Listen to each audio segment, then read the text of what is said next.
Every child behaves differently in social situations. Some are social butterflies with broad and ever-expanding social circles. Others may have only one or two friends and prefer to keep to themselves.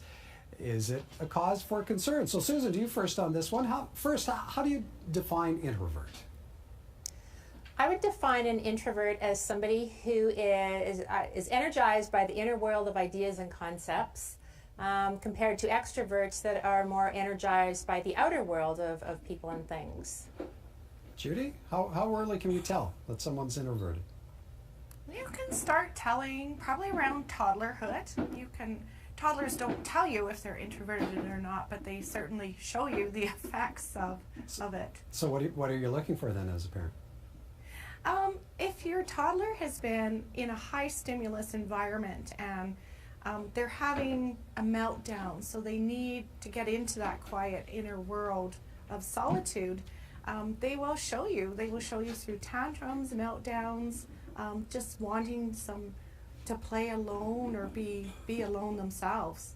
So Donna, let's say you identify these behaviors, these traits in your children. Do you intervene? Do you embrace? How do you approach it?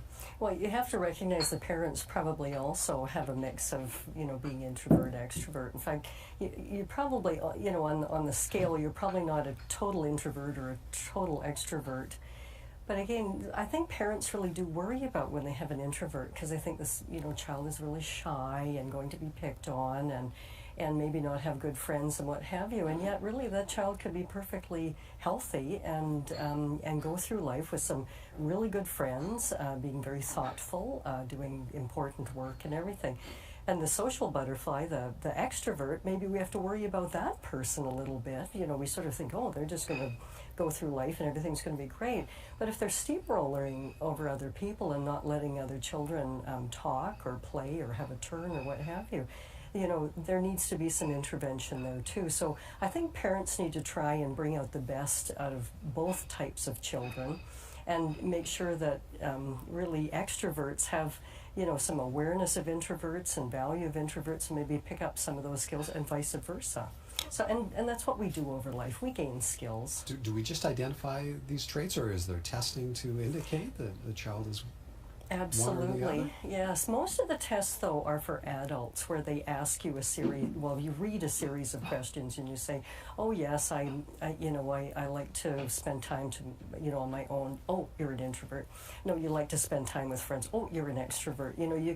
There's the Myers-Briggs one is, basically 4 questions, and you're an introvert or an extrovert. I mean, how good they are, I don't really know, but they do tend to pigeonhole you a little bit, and I guess maybe help give you some insight into maybe what you need to do to break out of some of these sort of dyed-in-the-wool behaviors, or to recognize yourself and say, well, that's why I don't like to go out to loud bars or whatever, because I'm more of an introvert. I just don't go for that kind of thing. And so know yourself and accept yourself. Susan, is being an introvert ever a cause for concern? It's never a cause for concern. Both introverts and extroverts bring certain gifts and talents into the world, and absolutely parents should embrace those. So as an example, when introverts will tend to have usually maybe 1 or 2 friends, that's totally normal. They usually like the depth of friendships, compared to extroverts that prefer broader but usually more acquaintances in terms of their friendships. They might have a couple of deep friendships as well, but it's just both are fine, and so there's no reason to judge. Both extroverts and introverts have strengths that we bring, and also our own set of challenges.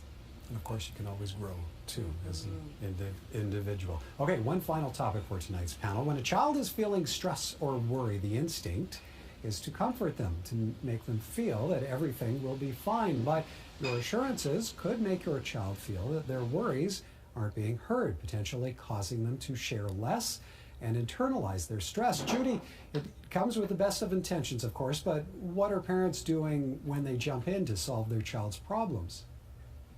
Well, I think when parents provide assurances, that's one thing we call a roadblock to communication, because it makes a parent feel better, because no parent wants to see their child feeling those uncomfortable feelings like sadness, unhappiness.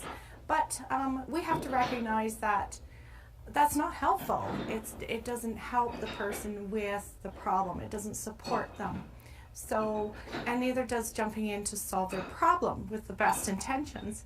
We have to just be okay with us leaving them with the problem and being there to support them by listening, providing extra hugs, maybe going for a walk and a listen, and just validating how they're feeling. And what that does is it lets them clarify their own problems and find their own solutions.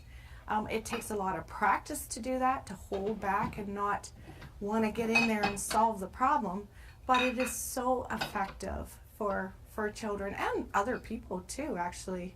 Susan, anything you'd add to that so that the parents can help their kids feel that they're expressing themselves fully? Sure.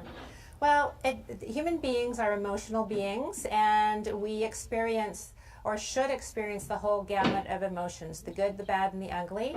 And I think that acknowledging those feelings that children are experiencing, it's giving them a sense of being heard and understood, and that expressing their emotions is normal and natural, and it's definitely the best thing for our mental health and wellness. Donna, kind of to bring it back full circle to our first topic tonight, how important is it for the adults in the home to be open about their emotions? Set an example, as it were. Very much so. This is it where, if you're always hiding, if your best friend has just passed away, you're going to be very sad. And you shouldn't hide that to your children. I mean, they should know that you're sad and that you can work it through. And I think what's also important is that I think parents have to give hope sometimes and support the children. Listen and not advice, just like good friends. Listen to your friends, don't give them any advice, or only give them advice if after a while they haven't been able to work it out and they really do need some help. But what they do need is just some support and the encouragement to say, I think you're going to feel sad for a while, but I think you're going to work this out. I have confidence in you. It's going to be okay. You can do this.